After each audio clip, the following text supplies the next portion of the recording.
Hello everyone, I am Shruti Bansode working as an assistant professor at Maharashtra Institute of Technology, Aurangabad.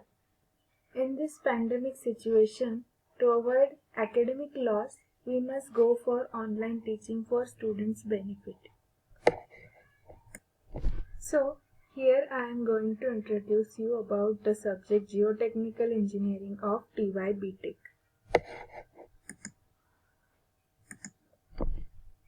Course objectives of the subject are to introduce the civil engineering students to the behavior of soil under different loading conditions, to explore the natural characteristics, methods of classification and testing of soils as an engineering material, to understand the concept of bearing capacity and settlement related to design of the structures and related permissible criteria of BIS course.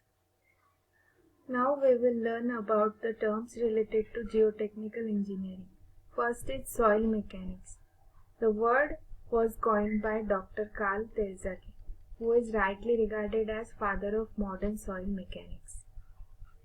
In general way, soil mechanics is the study of behavior of soil when it is used either as a construction material or as a foundation material.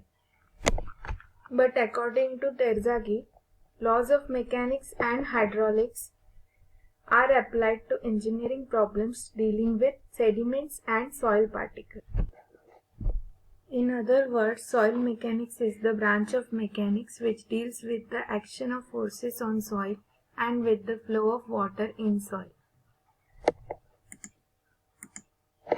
Soil engineering and geotechnical engineering.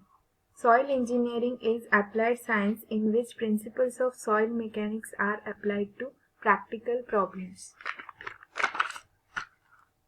which includes site investigations, design and construction of foundations and earth retaining structures. Geotechnical engineering. Geotechnical engineering is a broader term which includes soil engineering, rock mechanics, and geology.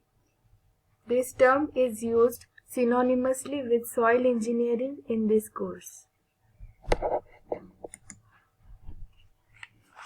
Soil.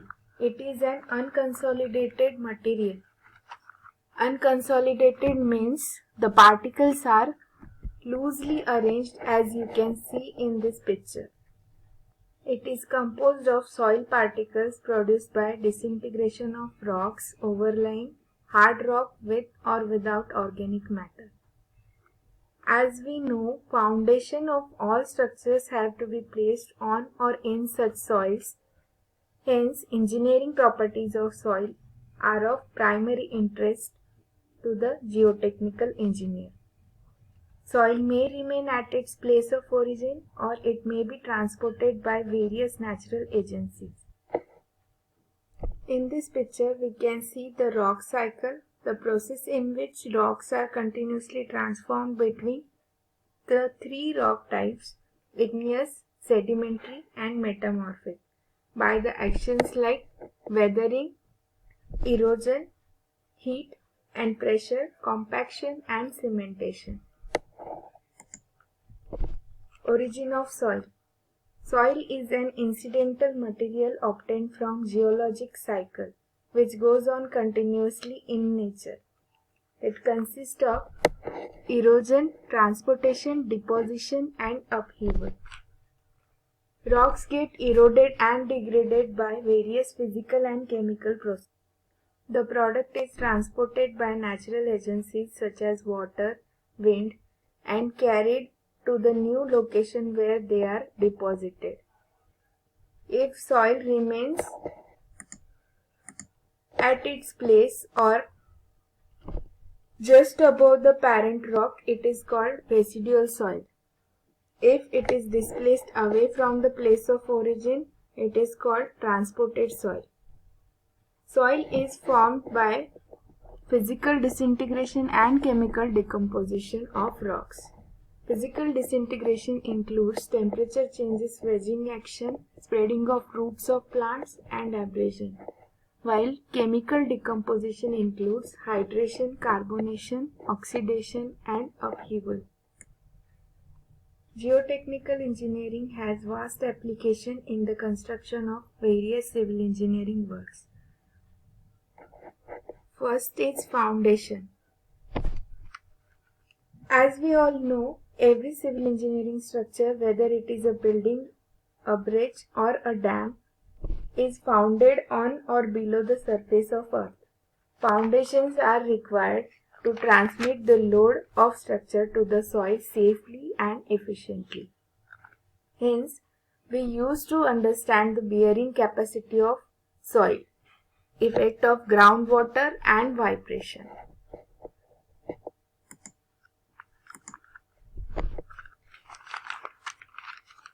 There are two main types of foundation.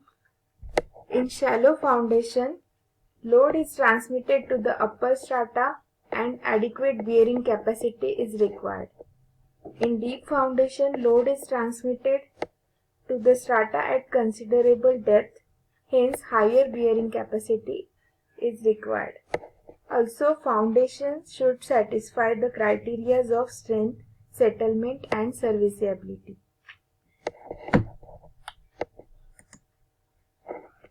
Second is retaining structure. When sufficient space is not available for a mass of soil to spread and form a safe slope, a structure is required to retain the soil.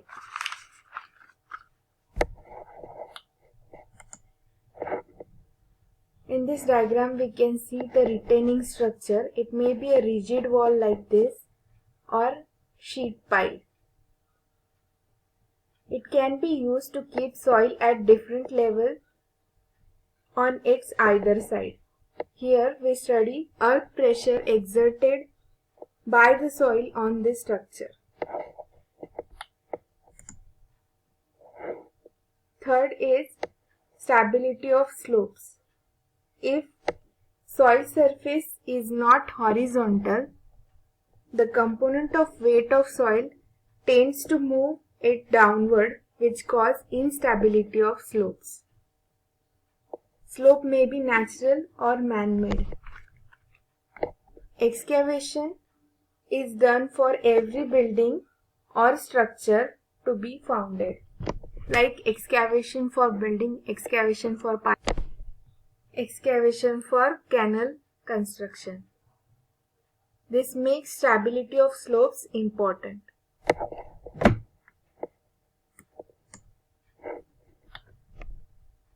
Fourth is underground structures. Underground structures like tunnels, shafts, and conduits. For this, force exerted by the soil are to be evaluated and discussed in geotechnical engineering. Fifth is pavement design. Pavements provides smooth and strong surface for vehicles to move. Pavement consists of different layers or surfacing as shown in figure: subgrade, improved subgrade, base course, and wearing course. The behavior of subgrade under various loading conditions and environmental changes are studied in geotechnical engineering. Sixth is earth dam. In this, soil is used as a construction material. These are constructed for creating water reservoirs. There is a possibility of failure inside the dam body or foundation. To avoid that, deep knowledge of geotechnical engineering is required. Seventh is miscellaneous soil problems related with soils, such as frost heave, soil subsidence, shrinkage, and swelling of soil. In the first picture, we can see frost heave. Frost heave is the uplift of soil or other surface deposits due to expansion of groundwater on freezing. Second, Soil subsidence. Soil subsidence is the sinking or settling of ground surface. Shrinkage. Shrinkage is the specific volume change of soil relative to its water content. Geotechnical engineering provides in-depth study of such problems. Thank you. If any queries, please write in a comment box.